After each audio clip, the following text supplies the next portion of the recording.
Hi అండి. Good morning. Welcome back to our channel Hema daily vlogs. నేను మీ హేమ. అందరూ ఎలా ఉన్నారు? బాగున్నారా? అందరూ బాగుండాలని భగవంతుని మనస్ఫూర్తిగా కోరుకుంటున్నాను.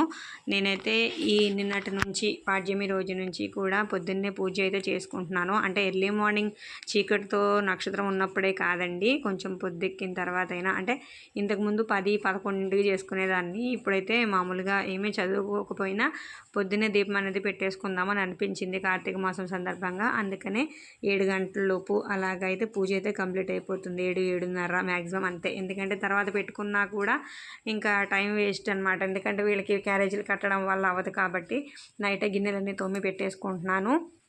లేవడం, ఇల్లు ఊడవడం, ముగ్గు పెట్టడం, స్నానం చేసి పూజను అయితే చేసేసుకుని తర్వాత నేను ఇంకా వంట జోలికి టిఫిన్ దగ్గరికి వెళ్తున్నాను అనమాట. ఇక్కడ అలాగే నేను పూజ చేసుకున్న తర్వాత వంట రెడీ అవుతూ ఉంది. ఈలోపు అన్నీ సర్దుతున్నాను. పక్క దుప్పట్లు అన్నీ కూడా సర్దేసి బెడ్షీట్లు అన్నీ కూడా మన ఫోల్డ్ చేసేసి పక్కన పెట్టేస్తున్నాను అనమాట. ఇంకొక పక్కన అయితే వంట జరుగుతుంది. ఎందుకంటే క్యారేజీలు కట్టాలి కదా ఈరోజు మా హస్బెండ్కి మార్నింగ్, తర్వాత పిల్లలకైనా అనేసి.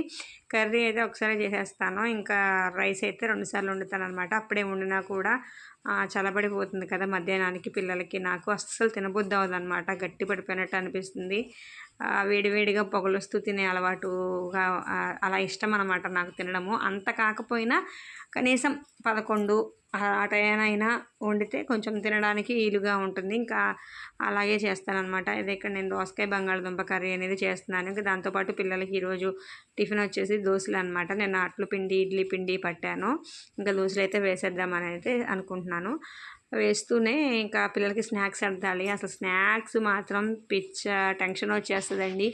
అసలు లేవడం, పడుకోవడం అసలు దేంతో మొదలవుతుందంటే రేపొద్దున ఏం టిఫిను, రేపొద్దున ఏం స్నాక్స్, రేపొద్దున ఏం కూర, రేపొద్దున ఏం స్నాక్స్, మళ్ళీ ఈవినింగ్, మళ్ళీ నైట్కి ఏంటి, ఇలా ఆలోచించుకోవడానికే సరిపోతుంది రోజు మొత్తం. అసలు ఏదో ఒకటి అరేంజ్ చేసి పెట్టేసుకోవాలి ఉంది అని అనిపిస్తే మనసుకి అమ్మయ్య ఇది ఉంది కదా ప్రాబ్లం లేదు. అదే కనుక ఏ స్నాక్స్ ఏది టిఫిన్ కానీ కూరగాయలు కానీ లేకపోతే వామ్మో ఏం వండాలి ఏమో పిచ్చెక్కిపోతుంది అనమాట. ఇది ఆలోచించుకోవడమే సరిపోతుంది కదా మన ఆడవాళ్ళందరికీ. కానీ ఇంకేం చేస్తాను, తప్పదు కదా. అలా అని చెప్పనేసి అయితే నేను అప్పటికప్పుడు ఇన్స్టెంట్గా స్నాక్స్ అయితే పిల్లలకి ఏమీ పెట్టను అనమాట. ఏది లేకపోతే మార్నింగ్ తిన్న టిఫినే తగ్గించి మళ్ళీ స్నాక్స్లో పెడతాను, కానీ బయటవి కొనేసి అయితే ఇవ్వను. దయచేసి మీరు కూడా చిన్నపిల్లలు ఉన్న వాళ్ళు ఎవరైనా ఉన్నా కానీ స్నాక్స్ మాత్రం అలా కొని మాత్రం పెట్టొద్దు. వాళ్ళ హెల్త్ అనేది చాలా పాడైపోతుంది. మనం అన్నం తినట్లేదని బాధపడినా కూడా ఉపయోగం ఉండదన్నమాట. ఆ బయట ఫుడ్ తినడం వల్ల కడుపులో మందం అనేది ఎక్కువైపోతుంది, డైజెషన్ అనేది అవ్వదు. పిల్లలైతే ఇంకా అన్నం తినరు, ఏది తినరు, యాక్టివ్గా కూడా ఉండరు. మనం మామూలుగా ఫ్రూట్స్ కానీ మనం ఇంట్లో చేసుకున్నవి ఏవైనా సరే కొంచెం ఫాస్ట్ ఫుడ్ ఎప్పుడైనా తింటారండి, తినకుండా ఉండము, తినొచ్చు, తప్పలేదు. కాకపోతే అది ఇంట్లో చేసుకుంటే అంత టేస్ట్ రాకపోయినా 80% 90% అయితే వస్తుంది, ఖచ్చితంగా వస్తుంది. అలా తిన్నా ఎక్కువ ఎంత తిన్నా ప్రాబ్లం ఉండదు, హెల్దీనేగానే ఉంటుంది. కాబట్టి మనకి ఎలాంటి భయము అనేది ఉండదనేది నా ఉద్దేశం అనమాట. అందుకని నేనైతే ఎక్కువ మ్యాక్సిమం ఫ్రూట్స్ ఈవినింగ్ స్కూల్కి అయితే మాత్రం ఫ్రూట్స్ ఉంటే ఫ్రూట్స్ పెట్టేస్తాను. లేకపోతే ఏమన్నా శనగలు కానీ అలాంటివి బాయిల్ చేసి సాల్ట్ కలిపేసి పెడతాను. ఈరోజు అయితే నిన్నైతే నాకు ఏం పెట్టాలో కూడా తోయలేదండి. ఫ్రూట్స్ లేవు. జావ కాయడానికేమో జావ కాసి చల్లారడానికి టైం లేదు. ప్లాస్టిక్ గ్లాసు బాటిల్లో పోస్తాను కదా, ఇంకా చల్లారిపోతే పోస్తాను, కానీ హాట్గా ఉంటే మాత్రం పోయిననమాట. ఇంకా అసలు జావ పెట్టే టైము లేదు, ఫ్రూట్స్ లేవు, స్నాక్స్ లేవు, ఏమీ లేవు. లడ్డూలు కూడా అయిపోయినవి. మళ్ళీ ఏమన్నా చేయాలి అనుకునే లోపు ఫ్రిడ్జ్లో వెతుకుతుంటే స్వీట్ కార్న్ కనిపించింది అనమాట. అమ్మయ్య అనుకున్నా. ఇంకా స్వీట్ కార్న్ 2 స్వీట్ కార్న్స్ ఉంటే మొన్న రైతు మార్కెట్కి వచ్చేసి ఒక బాక్స్లో పెట్టాను అనమాట. అవి కనిపించినాయి. అమ్మయ్య అనుకుని ఇంకా వెంటనే వాటిని వాటర్లో వేసి ఒక 10 minutes అలా బాయిల్ చేసి సాల్ట్ కారం వేసేసి అయితే వాళ్ళకి స్నాక్స్ పెట్టేశాను. అమ్మయ్య అనిపించింది ఈ రోజుకి. లేదంటే అట్టే మళ్ళీ వేసి పెట్టేదాన్ని, కానీ కనిపించాయి కదా అని ఈ పని అయితే చేసేసాను. ఇంకా అలా అయితే స్నాక్స్ స్వీట్ కార్న్ పెట్టాను. టిఫిన్ వచ్చేటప్పటికి దోశలు వేసాను. కర్రీ వచ్చేటప్పటికి దోసకాయ బంగాళదుంప చేశాను అనమాట. ఇంకా అవన్నీ కంప్లీట్ అయిన తర్వాత ఇంకా మా హస్బెండ్కి అయితే ముందు బాక్స్ అయితే కట్టేస్తున్నాను. ఆయన వెళ్ళిపోతారు కాబట్టి ఫస్ట్ ఆయనకి ఇస్తాను. నేనైతే పిల్లలకి తీసుకెళ్తాను కదా నెక్స్ట్. తర్వాత నిదానంగా స్లోగా వండి వాళ్ళకి చేయొచ్చు అనేసి అయితే ఆయనకి బాక్స్ అయితే సర్ది పెట్టేస్తున్నాను. ఈరోజు ఈ బాబు లంచ్ బ్యాగ్ ఉంది పాతది, దానిలో అయితే పెడుతున్నాను అనమాట. ఆయన బ్యాగ్లో షూ ఏదో పెట్టుకెళ్ళారు, బాగా ఖాళీ లేదన్నారని చెప్పనేసి ఇందులో పెట్టేశాను. కర్రీ, రైస్, మజ్జిగ అయితే ఆ చిన్న దానిలో పోసి పెట్టేస్తాను అనమాట. ఇంకా ఆయన వెళ్ళిపోయిన తర్వాత నేను మళ్ళీ ఆ బట్టలన్నీ ఉతికానండి. నిన్న మా ఇంటి ముందు వాళ్ళ కార్యక్రమం అని ఉతకలేదు, ఎక్కువైపోయినాయి. మొత్తం ఉతికి వేసాను కానీ ఎండ బాగా ఉంది ప్రస్తుతానికి. ఎప్పుడు అలా ఉంటుందో తెలియట్లేదండి బాబు. క్లైమేట్ కూడా అసలు పిచ్చెక్కేస్తుంది నాకు. ఈరోజు అయితే పిచ్చ మామూలుగా ఎక్కలేదు. చూడండి, మీకే తెలుసు, చూపిస్తాను. అస్సలు వర్షము ఎలా వచ్చిందంటే సైలెంట్గా వచ్చేసింది, అస్సలు సౌండ్ లేకుండా. వెళ్ళి తీసే టైం కూడా లేదనమాట, అలా వచ్చేసింది వర్షము. ఇక్కడ పిల్లలకి బాక్సులు కడుతున్నాను, వచ్చేసింది వర్షము. ఇంకా అలా గబగబా పైకి వెళ్ళిపోయి తీసేలోపే సగం నేను తడిచిపోయాను, అవి తడిచిపోయినాయి. సర్లే అని పక్కన పెట్టేసి బాక్సులు వచ్చిన తర్వాత వేద్దాంలే అని చెప్పని అనుకున్నాను. ఇక్కడ పిల్లలకైతే బాక్సులకి అన్నం అయితే చల్లారి పెట్టేశాను. జొన్నజావ కాద్దాము ఈవినింగ్కి వచ్చేటప్పటికి అని చెప్పనేసి అయితే అప్పటికి 10:30, 11 అయిందండి. ఇంకా జొన్నజావ అయితే జొన్న పిండి అయితే నానబెట్టేశాను. 4 స్పూన్లు 1 లోటాడు వాటర్ వేసేసి నానబెట్టేసి పక్కన పెట్టేస్తే ఈవినింగ్ ఒక హాఫ్ అన్ అవర్లో ఉడికిపోతుంది అనమాట.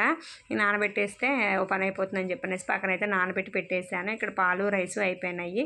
పిల్లలకి రైస్ అయితే చేస్తున్నాను. ముందు బాబాకి అయితే తీసి పెట్టేస్తాను. డైలీ ఒక్కొక్కసారి మీకు చూపిస్తాను, ఒకసారి చూపించను, ఒకసారి నాకు వీలు కాకపోతే పెట్టను అనమాట. అలాగా బాబాకి రైస్ తీసేసి కర్రీ తీసేసి పిల్లలకైతే బాక్సులో పెట్టేస్తున్నాను. ఎర్లీగానే వండాను కదా, బాక్స్లో చల్లారిపోతుందిలే అనేసి అయితే డైరెక్ట్గా పెట్టేస్తున్నాను అనమాట. ఇంకా వాళ్ళకి బాక్సులు అయితే ఇచ్చేసి రావాలి. బాక్సులు ఇచ్చేసి అలా మార్కెట్ వైపుకి వెళ్ళి ఏమన్నా ఫ్రూట్స్ తెద్దాము, మళ్ళీ రేపు స్నాక్స్ వెతుక్కోవాలి కదా అని అయితే అనిపించింది అనమాట. ఎందుకంటే చేసే టైము లేదు, అసలు ఈ పైకి కిందకి తిరగడమే సరిపోతుంది నాకు. బట్టల గురించి ఈరోజు ఎలా అంటే అలా విసిగిచ్చేసింది నా క్లైమేట్ అయితే. సర్లే అని కొంచెం డబ్బులు తీసుకొని ఒక బ్యాగ్ తీసుకొని బాక్సులు ఇచ్చి వస్తా ఫ్రూట్స్ అవి ఏమన్నా తెద్దాము, పూలు కూడా తీసుకుందాము అని అయితే అనుకొని వీళ్ళకి లంచ్ బాక్సులు కట్టుకొని బయలుదేరిపోయాను అనమాట. వాళ్ళకి లంచ్ ఎర్లీగానే వెళ్ళానులేండి, ఎండ కూడా బాగుంది. అయినా ఈ బట్టల గురించి టెన్షన్గా ఉంది, ఎప్పుడు సడన్గా మబ్బేసేస్తుందో అని చెప్పనేసి అయితే నేను ఇంకా ఫాస్ట్గానే వెళ్దాము అనేసి మా ఇంటి పక్కన వాళ్ళని కూడా అడిగేశాను. వాళ్ళు ఒకళ్ళు ఇచ్చారు బ్యాగ్, ఇంకొకళ్ళు అయితే మార్నింగ్ పంపించేశారంట. ఇంకా బాబాకి పెట్టిన రైస్కి ప్లేట్ కవర్ చేశాను, వచ్చినాక నేను తింటాను. ఇంకా వాటర్ తాగేసి అయితే బాక్సులు ఇవ్వడానికి బయలుదేరిపోయాను. చూసారా ఎండ ఎలా ఉందో. కొన్ని అయితే తిరిగేసి ఇచ్చాను. కింద చూడండి, మాకు డాబా అంతా ఘాట్లు పెట్టేశారు. మొత్తం ప్లాస్టింగ్ చేస్తారంట కింద డాబా పై వచ్చేటప్పటికి. ఏదో ఒక వర్క్ జరుగుతూనే ఉందండి. నాకు కార్తీక మాసం మొత్తం ఇలాగే అయిపోయేటట్టుంది. అసలు సిమెంట్ పనితోనే ఇల్లంతా క్లీన్ చేసుకుందామంటే రోజు సిమెంటు, ఇసుక పడతానే ఉన్నాయి. ఇంకా ఈ చిన్న చిప్స్, ఇసుక అనేవి పైకైతే జారవేశారు. ఇంకా మా ఇంటి ముందు వాళ్ళే మా బట్టలు అయితే ఫుల్గా వేసాము. ఇంకా వస్తూ ఇంకా నేను ఫ్రూట్స్ అయితే తీసుకున్నాను. ఒక 50 రూపీస్ కమలాలు కేజీ, 50 రూపీస్ కమలాలు తీసుకున్నాను. ఓ 50 రూపీస్ చిన్న యాపిల్స్ ఉన్నాయి, అవి కూడా తీసుకున్నాను. పిల్లలకి ఇవే పెడతాను అనమాట నేను. లేదంటే మనం చూపించాను కదా మీకు, ఏమన్నా బయట ఫుడ్ అయినా సరే చేసి పెడతాను. చాట్ కానీ, పానీపూరి కానీ అవి కూడా నేను ఇంట్లోనే చేస్తాను.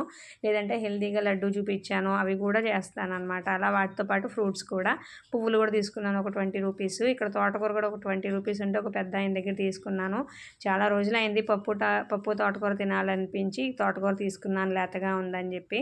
ఎప్పుడు పప్పు, దోసకాయ పప్పు, టమాటానే వండుతున్నాను. పప్పు తోటకూర వండుదామంటే నేను ఎప్పుడు పప్పు శనివారమే వండుతాను, శనివారం తోటకూర తినం కాబట్టి ఇంకా ఈసారి ఫ్రైడే ఎలా అయినా సరే పప్పు తోటకూర వండుకోవాలి అని అయితే తోటకూర తీసుకున్నాను అనమాట. ఇంకా రేపు మా పప్పు తోటకూర. ఇంకా ఆఫ్టర్నూన్ నేను తినేసి ఈవినింగ్ మొత్తం గిన్నెలు అయితే క్లీన్ చేసేసాను. ఇక్కడ జావ అయితే పెట్టేశాను ఉడికేలోపు. ఇంకా చూడండి వర్షం వచ్చేసి తడిచిపోయినాయి. అసలు నాకు వచ్చే టైం కూడా లేదు, మళ్ళీ వేసాను అనమాట. తీసాను వేసాను ఇలా అయిపోయింది. ఎప్పుడు ఆడతారో ఆరండి అని అయితే అనుకున్నాను. నాకు విసుగు వచ్చేసింది. ఇక్కడ తిరగడానికి ఏమో ఇసుక అయిపోతుంది, ఇల్లు మొత్తం ఇసుకగా అయిపోయింది. ఇంకేం చేయాలో తెలియలేదు. 2 టైమ్స్ నేను తడిచిపోయాను, అవి తడిచిపోయినాయి. ఇంకా ఈవినింగ్ అయిపోయింది, ఆరేటట్లేవు అని చెప్పనేసి అయితే మొత్తం ఇలా గేట్ లోపల మెట్ల దగ్గర పైనుంచి వచ్చే దారిలో అయితే వేసేసాను అనమాట. ఎంత పిచ్చి లేచిపోయింది ఈరోజు నాకు వర్షంతో.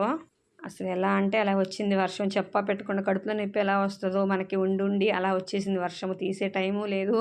2 టైమ్స్ తడిచిపోయాను, తలంతా బరువెక్కిపోయింది. తడి వల్ల బట్టలు తడిచిపోయినాయి. మళ్ళీ తీయడం వేయడం ఇలా చిరాకు వచ్చేసింది అనమాట ఈరోజు వర్షం నాకైతే. ఇంకా ఈవినింగ్ పిల్లల్ని తీసుకొచ్చి మేమైతే బాబా గుడికి వెళ్ళాము. ఫోన్ మర్చిపోయి బయలుదేరిపోయామండి, అందుకే ఏమీ తీయలేదు. గుడికి వెళ్ళి వచ్చేసి మేము డిన్నర్ అయితే కంప్లీట్ చేసేసి పడుకుని పోయాము. ఇది ఈరోజు వీడియో నచ్చితే లైక్ చేయండి, కామెంట్ చేయండి, హైప్ చేయండి. మీ సపోర్ట్ ఎప్పుడు మాకు కావాలి. మరొక మంచి వీడియోతో మళ్ళీ కలుద్దాం. అంతవరకు బాయ్.